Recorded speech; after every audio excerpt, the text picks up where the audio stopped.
বন্ধুরা আসসালামু আলাইকুম। তোমরা কেমন আছো? তোমাদের জন্য আজকে আরও ২টা ডিশ আজকে দেখাবো। তো খুব সহজেই তোমরা বানিয়ে ফেলতে পারবে এই ২টা ডিশ। তো চলো কিভাবে বানালাম সেটা আজকে দেখি। আর দেখতেই পাচ্ছ কি বানাবো। তো প্রথমে আমার কালকে বেঁচে যাওয়া পোলাও ছিল ফ্রিজে, সেগুলো নষ্ট না করে বাচ্চারা ফ্রাইড রাইস খেতে চাইছে সেটা বানাবো। তো চলো বানাই।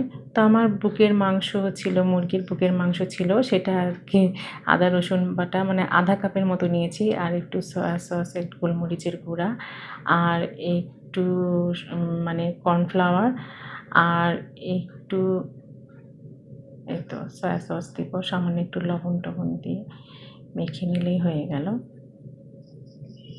আর কর্নফ্লাওয়ার দেওয়ার জন্য এটা ক্রিস্পিনেসটা বেড়ে যাবে, আর ভাজার সময় গায়ে গায়ে লেগে যাবে না। তো ফ্রাই প্যান নিয়েছি, আর এর মধ্যে 2টা আমি ডিম ফেটে নিয়েছি। তেল গরম করে এখন ডিমটা ভেজে নিতে হবে।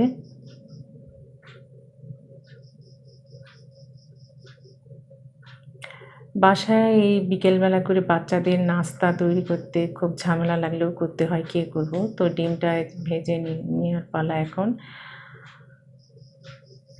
তো যে যতটা পারে ডিম দেবে, আমি 2টা ডিম ভেজে নিয়েছি। আর ডিমটা এখানে আমি কাটবো না, কারণ এখানে কাটাও যাবে না, আমি পরে ছুরি দিয়ে কুচি কুচি করে কেটে নেব। এর মধ্যে ছুরি আর মানে কাটতে পারলাম না।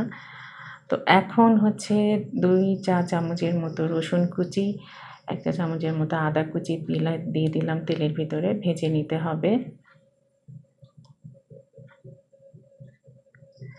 ভাজা ভাজা হয়ে গেলে এর মধ্যে যে মুরগিটা মানে মাংসটা মেখে রেখেছিলাম সেটা এখন দিয়ে হাত দিয়ে ছড়িয়ে ছড়িয়ে দিচ্ছি।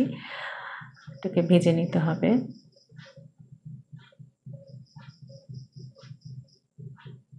একটু ভাজা ভাজা হয়ে গেলে আমি ওর ভেতরে আবার সেই আগের মানে একটু ওই গোলমরিচের গুঁড়া আর যেটা বেঁচে ছিল আমার সেটা দিয়ে দিলাম, আর সয়া সসটা দিলাম। যেহেতু এর মধ্যে সবজি পড়বে, সবজিটা ভাজার জন্য একটু আবার দিয়ে দিলাম। এর মধ্যে এখন আমি গাজর কুচিটা প্রথমে দিলাম।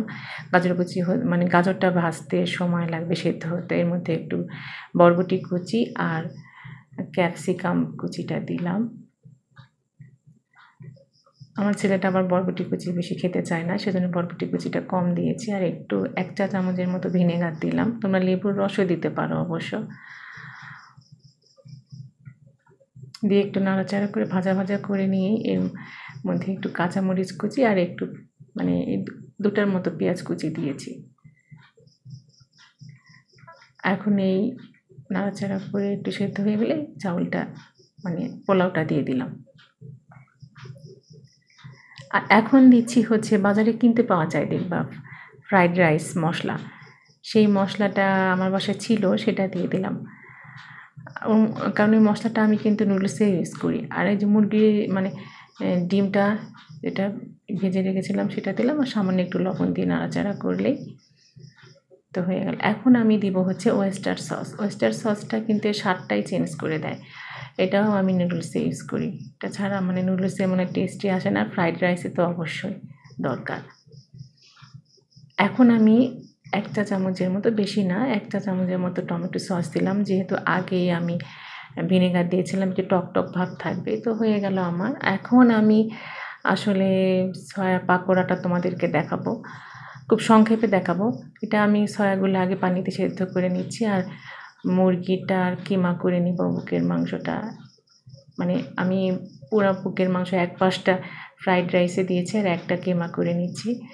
সেটাতে এখন সয়াগুলো সেদ্ধ করে রেখেছিলাম, ওটাও কিমা করে নেওয়ার পালা।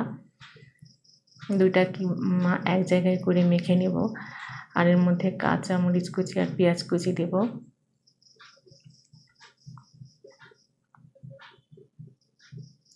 তার ভিতরে আদা রসুন বাটা, হলুদের গুঁড়া, লবণ, জিরার গুঁড়া, মরিচের গুঁড়া সব কিছু দিয়ে মেখে নিতে হবে। আর দেব হচ্ছে কাবাব মশলা, সামান্য একটু আবার একটু টেস্টিং সল্টও দিলাম। ও ফ্রাইড রাইসেও কিন্তু আমি একটু টেস্টিং সল্ট দিয়েছিলাম, ওটা স্কিপ করে গেছে।